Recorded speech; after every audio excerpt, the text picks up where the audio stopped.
നമ്മൾ വിചാരിക്കുന്ന ആളെയല്ല എന്ന് പൊതുവെ പറയാറുണ്ട്. ഇതിനോടൊപ്പം പുതിയ തെളിവ് കൂടി ശാസ്ത്രലോകം പുറത്തുവിട്ടിരിക്കുകയാണ്. ഭൂമിയിൽ നിന്ന് 1.5 മില്യൺ കിലോമീറ്റർ അകലെയുള്ള നിഗൂഢ ബഹിരാകാശ ടണലിനെ കുറിച്ചുള്ള കണ്ടെത്തലാണ് പുതിയ ആകാംക്ഷ സൃഷ്ടിക്കുന്നത്. നമ്മുടെ സൗരയുദ്ധത്തോട് ചേർന്നുള്ള ഒരു കോസ്മിക് ടണലാണ് ശാസ്ത്രജ്ഞർ കണ്ടെത്തിയിരിക്കുന്നത് എന്ന് ആസ്ട്രോണമി ആൻഡ് ആസ്ട്രോഫിസിക്സ് പ്രസിദ്ധീകരിച്ച പഠനം പറയുന്നുണ്ട്. സൗരയുദ്ധത്തിന് സമീപത്തായി ചൂടേറിയ വാതകങ്ങൾ നിറഞ്ഞുള്ള ലോക്കൽ ഹോട്ട് ബബിളിന്റെ ഭാഗമാണിതെന്ന് പഠനത്തിൽ പറയുന്നുണ്ട്.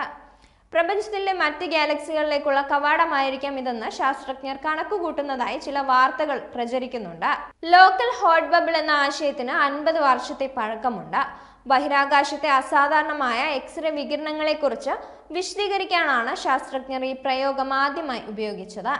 നമുക്ക് ചുറ്റുമുള്ള സാന്ദ്രത കുറഞ്ഞ പ്രദേശം വാതക മേഘങ്ങളാൽ തടയപ്പെടാതെ എക്സ് കിരണങ്ങളെ കടന്നുപോകാൻ അനുവദിക്കുമെന്നായിരുന്നു ആദ്യ സിദ്ധാന്തങ്ങൾ. എന്നാൽ ലോക്കൽ ഹോട്ട് ബബിൾ ശൂന്യമായ ഒരു ഇടമല്ലെന്നും നമ്മുടെ ഗാലക്സിയുടെ വളരെ സജീവമായ ഒരു പ്രദേശമാണ് ലോക്കൽ ഹോട്ട് ബബിൾ എന്നുമാണ് പുതിയ സിദ്ധാന്തങ്ങൾ. നമ്മുടെ സൗരയുദ്ധത്തിന് ചുറ്റും 100 കണക്കിന് പ്രകാശവർഷം വിസ്തൃതിയിൽ വ്യാപിച്ചു കിടക്കുന്ന നേർത്ത ചൂടുള്ള വാതകത്തിന്റെ വിശാലമായ പ്രദേശത്തെയാണ് ലോക്കൽ ഹോട്ട് ബബിൾ എന്ന് വിളിക്കുന്നത്. ഏകദേശം 14 ദശലക്ഷം വർഷങ്ങൾക്ക് മുമ്പ് വാതകങ്ങൾ പുറന്തള്ളുന്ന ഒന്നിലേറെ സൂപ്പർനോവ സ്ഫോടനങ്ങളുടെ ഫലമായി രൂപപ്പെട്ടതാണിതെന്നാണ് ശാസ്ത്രജ്ഞർ വിശ്വസിക്കുന്നത്. ഈ ലോക്കൽ ഹോട്ട് ബബിളിനെ കുറിച്ച് ഏറെ കാലമായി ശാസ്ത്രജ്ഞർക്ക് അറിവുണ്ടെങ്കിലും ഇതിനുള്ളിൽ സ്ഥിതി ചെയ്യുന്ന ഇന്റർസ്റ്റെല്ലാർ ടണലിനെ കുറിച്ച് ആദ്യമായാണ് വിവരങ്ങൾ രേഖപ്പെടുത്തുന്നത്. ഭൂമിയിൽ നിന്ന് വിദൂരത്തിൽ സ്ഥാപിച്ചിട്ടുള്ള ഇറോസിറ്റ ദൂരദർശിനിയിലെ എക്സ്റേ വികിരണങ്ങളാണ് ബഹിരാകാശ ടണൽ കണ്ടെത്തിയത്. ഇതോടെ ലോക്കൽ ഹോട്ട് ബബിളിനെ കുറിച്ച് കൂടുതൽ വ്യക്തത ശാസ്ത്രജ്ഞർക്ക് ലഭിക്കുകയും ചെയ്തിട്ടുണ്ട്.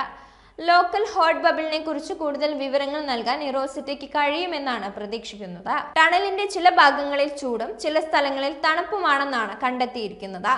നക്ഷത്രങ്ങൾക്കിടയിൽ സ്ഥിതി ചെയ്യുന്ന ഈ കോസ്മിക് ടണല് സെൻട്രോറസ് നക്ഷത്ര സമൂഹത്തിലേക്ക് വ്യാപിക്കുകയാണ് ചെയ്യുന്നത്. തുരങ്കത്തിന്റെ സാന്നിധ്യം ശാസ്ത്രജ്ഞർ ഇതിനകം സ്ഥിരീകരിച്ചിട്ടുണ്ട്. മുമ്പ് അദൃശ്യമായിരുന്ന ലോക്കൽ ഹോട്ട് ബബിളിന്റെ ചില ഭാഗങ്ങളും ഇന്ന് ശാസ്ത്രലോകത്തിന് വ്യക്തമാണ്. ഇതിലൂടെയുള്ള തുരങ്കത്തിന്റെ കണ്ടെത്തൽ ഇത്തരത്തിലുള്ള ഗാലക്സിയിൽ ഉടനീളം സമാനമായ തുരങ്കങ്ങളുണ്ടോ, ക്ഷീരപഥത്തിന് കുറുകെ ഒരു ശൃംഖല തന്നെ ഇവ മൂലം രൂപീകരിക്കപ്പെട്ടിട്ടുണ്ടോ എന്നിങ്ങനെയുള്ള ചോദ്യങ്ങൾ ഉയർത്തുന്നുണ്ട്. സൂപ്പർനോവകളും മറ്റു കോസ്മിക് സംഭവങ്ങളും പുറത്തുവിടുന്ന ഊർജത്തിന്റെ ഫലമായിരിക്കാം ഇത്തരം തുരങ്കങ്ങൾ എന്നാണ് കരുതപ്പെടുന്നത്. ഗാലക്സിയിലൂടെ ദ്രവ്യവും ഊർജവും എങ്ങനെ നീങ്ങുന്നു എന്നതിനെ കുറിച്ചുള്ള നമ്മുടെ ധാരണയെ മാറ്റിമറിക്കാൻ സാധ്യതയുണ്ട് പുതിയ കണ്ടെത്തലിൽ നിന്നും ശാസ്ത്രലോകം അഭിപ്രായപ്പെടുന്നുണ്ട്. ടണലിനപ്പുറം വിശാലമായ മറ്റൊരു ലോകമുണ്ടെന്ന തിയറികളും പുറത്തു വരുന്നുണ്ട്.